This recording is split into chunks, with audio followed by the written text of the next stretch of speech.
BBC Bangla আপনাদের স্বাগত। আজ আপনাদের সাথে লন্ডন স্টুডিও থেকে আছি মানসী বড়ুয়া, আর ঢাকায় আমার সাথে থাকছেন আকবর হোসেন। বাংলাদেশের সর্বশেষ গুরুত্বপূর্ণ আপডেট সংবাদে আপনাকে স্বাগত। শুরুতেই সংবাদ শিরোনাম, পরে বিস্তারিত। প্রথমেই জানাবো, 12 কেজি এলপিজি সিলিন্ডারের দাম বাড়ালো সরকার 70 টাকা।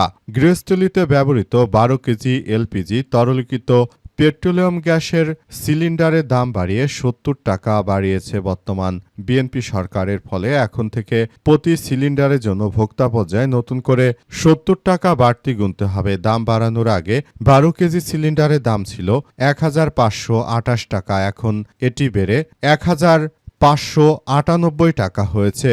আজ Bangladesh energy regulatory commission BERC এক বিজ্ঞপ্তিতে এই তথ্য নিশ্চিত করেছে। বন্ধুরা, গ্যাসের দাম বেশ কয়েকদিন আগে একবার বাড়ানো হলো, আবারও গ্যাসের দাম বাড়ানো হয়েছে। এ বিষয়ে আপনার মূল্যবান মতামত কমেন্ট করে জানিয়ে দিন। এরপর জানাবো, বেনজিরকে দেশে এনে বিচার সম্পন্ন করা হবে বললেন প্রতিমন্ত্রী শামা ওবায়দ। খুব শীঘ্রই সাবেক আইজিপি বেনজির আহমেদকে দেশে ফিরে এনে তার বিচার সম্পন্ন করা হবে বলে জানিয়েছে স্বরাষ্ট্র প্রতিমন্ত্রী শামা ওবায়দ। আজ দুপুরে প্যান প্যাসিফিক সোনারগাঁও হোটেলে সাংবাদিকদের সঙ্গে আলাপে বেনজির আহমেদকে ফিরে আনার অগ্রগতি প্রসঙ্গে প্রশ্নের জবাবে এই কথা জানান প্রতিমন্ত্রী শামা ওবায়দ। এদিকে প্রধানমন্ত্রীকে ভুল বুঝে বিএনপিকে ফ্যাসিবাদের দিকে নিয়ে যাওয়া হচ্ছে বললেন গোলাম পরোয়ার। প্রধানমন্ত্রীকে ভুল বুঝে কিছু লোক বিএনপিকে ফ্যাসিবাদের দিকে নিয়ে যাচ্ছে বলে এমন মন্তব্য করেছেন বাংলাদেশ জামাত ইসলামের সেক্রেটারি জেনারেল অধ্যাপক মিয়া গোলাম পরোয়ার। এবারে জানাবো, বিএনপি অবশ্যই জুলাই সনদ বাস্তবায়ন করবে বললেন ডক্টর মাহাদি আমিন। বিএনপির বাংলাদেশপন্থী রাজনীতি করতে চায় বিএনপি বলে জানিয়েছেন প্রধানমন্ত্রীর উপদেষ্টা মাহাদি আমিন। তিনি বলেছেন, অবশ্যই জুলাই সনদকে বাস্তবায়ন করবে বিএনপি।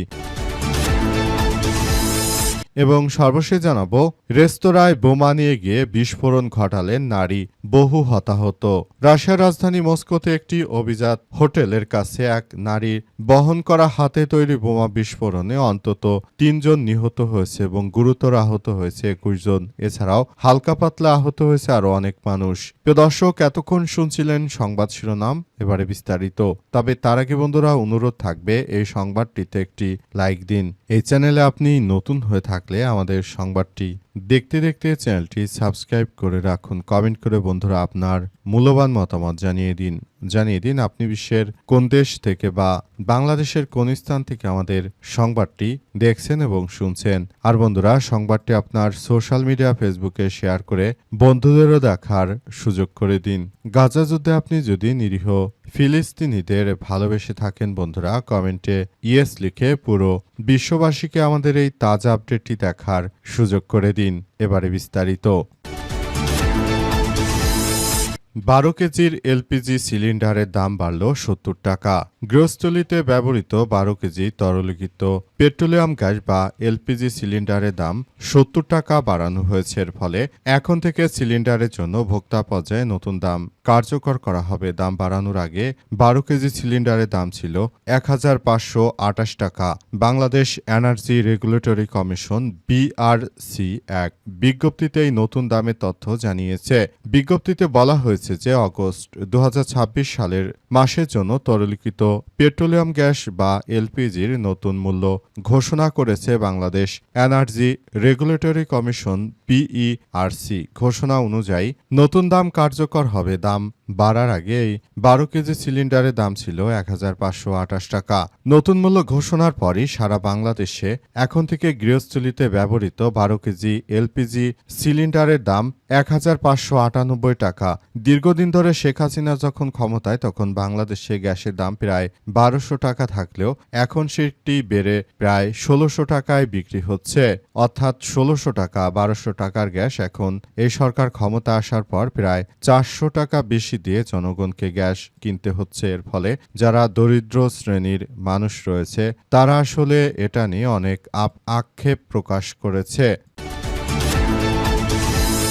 বেনজিরকে দেশে এনে বিচার সম্পন্ন করা হবে বললেন শামা ওবায়দ। পররাষ্ট্র প্রতিমন্ত্রী শামা ওবায়দ ইসলাম জানিয়েছেন যে সাবেক পুলিশের আইজিপি বেনজির আহমেদকে দেশে ফিরে এনে তারপর তার বিচার কার্যকর করতে হবে। তিনি বলেন যে বাংলাদেশটাকে সুন্দরভাবে গড়ে তোলার জন্য এই বেনজিরের মতো কুখ্যাত যারা সন্ত্রাসী ছিল তারা মূলত দেশটাকে একরকম ধ্বংস করে দিয়েছে। তাই বিষয়গুলো নিয়ে বর্তমান সরকার খুবই সতর্ক অবস্থানে রয়েছে। এ অবস্থায় সবাইকে আরও বেশি সজাগ থাকার জন্য উদাত্ত আহ্বান জানিয়েছেন তিনি জানিয়েছেন যে দুবাই গ্রেপ্তারকৃত বেনজিরকে জানা গেছে যে তিনি জামিনে মুক্তি পেয়েছেন, তবে বিদেশে যেন পালাতে না পারেন সেই বিষয় নিষেধাজ্ঞা জারি করা আছে। আর বেনজিরের পাসপোর্ট ও সবকিছু দুবাইয়ের জব্দ করা আছে।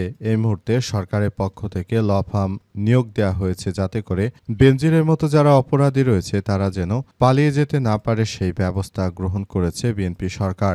বর্তমান বিএনপি সরকার ক্ষমতা আসার পর থেকেই তারা ভারতে পালিয়ে যা যেসব ফ্যাসিবাদের দোষর রয়েছে কিংবা বিদেশে পালিয়ে যা যেসব ফ্যাসিবাদের দোষর রয়েছে তাদের সবাইকে আসলে আইনের আওতায় নিয়ে আসার জন্য ব্যাপক চেষ্টা চালিয়ে যাচ্ছে। এর অংশ হিসেবে দুবাই পুলিশ বেনজির আহমেদকে আটক করেছে। বেনজিরকে আটক করার মধ্য দিয়ে মূলত এখন বেনজির সংযুক্ত আরব আমিরাতে অবস্থান করছে এবং বেনজিরকে আসলে কোনোভাবেই ছাড় দেওয়া হবে না বলে পুলিশের সূত্র থেকে নিশ্চিত করা হয়েছে। অবস্থায় সবাইকে আরও বেশি সজাগ থাকার জন্য উদাত্ত আহ্বান জানানো হয়েছে এবং বেনজিরকে দেশে ফেরত এনে তারপর তার যথাযথ শাস্তি দেওয়া হবে। গণমিছিল পূর্ব সমাবেশে গোলাম পরোয়ার বলেন, প্রধানমন্ত্রীকে ভুল বুঝিয়ে বিএনপিকে ফ্যাসিবাদের দিকে নিয়ে যাওয়া হচ্ছে।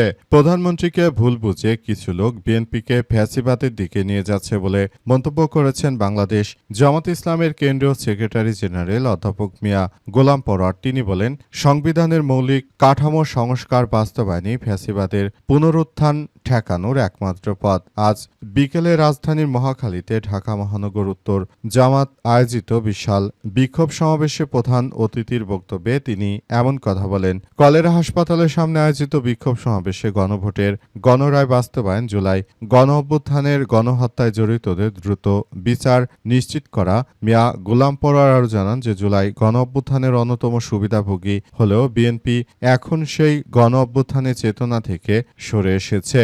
নির্বাচনের আগে জুলাই সনদ বাস্তবায়নের প্রতিশ্রুতি দিলেও এখন তারা তা ভুলে গেছে। তিনি দাবি করেন জুলাই সনদের ৮৪টি সংস্কার প্রস্তাবে বিএনপির বিভিন্ন রাজনৈতিক দল স্বাক্ষর করেছিল, তবে বর্তমান সেই অঙ্গীকার থেকে তারা সরে এসেছে।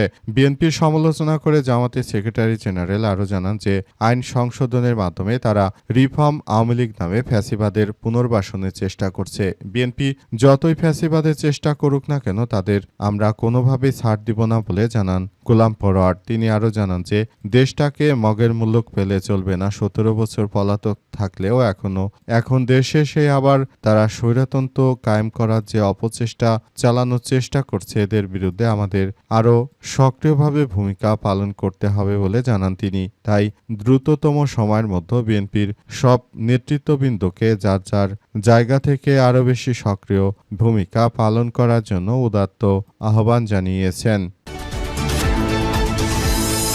বিএনপি অবশ্যই জুলাই সনদ বাস্তবায়ন করবে বললেন ডক্টর মাহাদি আমিন। প্রধানমন্ত্রী তারেক রহমানের রাজনৈতিক উপদেষ্টা ডক্টর মাহাদি আমিন জানিয়েছেন যে বর্তমান বিএনপি সরকার জুলাই গণ অভ্যুত্থানের জুলাই সনদকে বাস্তবায়ন করবে, সেজন্য তারা ব্যাপক কার্যক্রম চালাতে শুরু করেছে। তিনি আরও জানান যে বাংলাদেশটাকে একটি সুন্দর ও সমৃদ্ধির একটি রাষ্ট্র কাঠামোর মধ্যে নিয়ে যাওয়ার জন্য বিএনপি সরকার সব থেকে বড় অগ্রণী ভূমিকা রাখছে বলে জানান তিনি। যারা জুলাই গণ অভ্যুত্থান নিয়ে এই ধরনের মিথ্যাচার করে তাদের ব্যাপারে তিনি কঠোর জবাব দিয়েছে। তিনি আরও জানিয়েছেন যে দেশটাকে যারা মগের মুল্লুকে পরিণত করতে চায়, জুলাইয়ের চেতনায় যারা বিশ্বাস করে না, যারা শুধুমাত্র জুলাইয়ের ব্যবসা করে নিজেদেরকে প্রতিষ্ঠিত করতে চাইছে, তাদের ব্যাপারে তিনি সতর্ক উচ্চারণ করেছেন এবং তিনি আরও জানান যে আমরা বিষয়গুলো নিয়ে খুব গুরুত্ব সহকারে কার্যক্রম চালিয়ে যাচ্ছি। বাংলাদেশটাকে একটি সুন্দর ও সমৃদ্ধির একটি